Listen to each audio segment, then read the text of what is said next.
Хәзер дәресебезнең практик өлешенә күчәбез. Балалар, төркем белән файдалы эшләр эшләргә өйрәнәбез. Инвалид балалар белән дуслашыгыз. Бу балалар өчен кызыклы һәм файдалы эшләр оештырырга булышыгыз.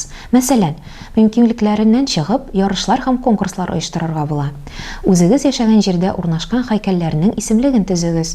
Бу һәйкәлләрнең тарихын белегез. Кирәк икән, аларны карап чистартып торыгыз. Кичкенәләргә, әти-әниләрегезгә алар турында сөйләгез.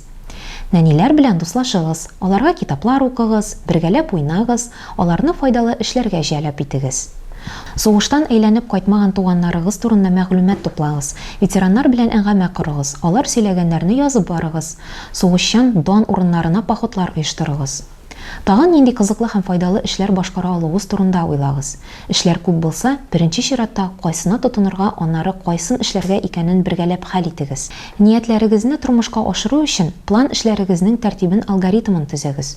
Эш башкарылгач, аның нәтиҗәсен һәм максатын чагыштырырга онытмагыз.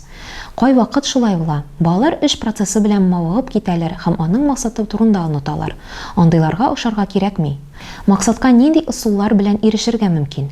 Фикер алышыгыз, төрле ысулларны чагыштырыгыз.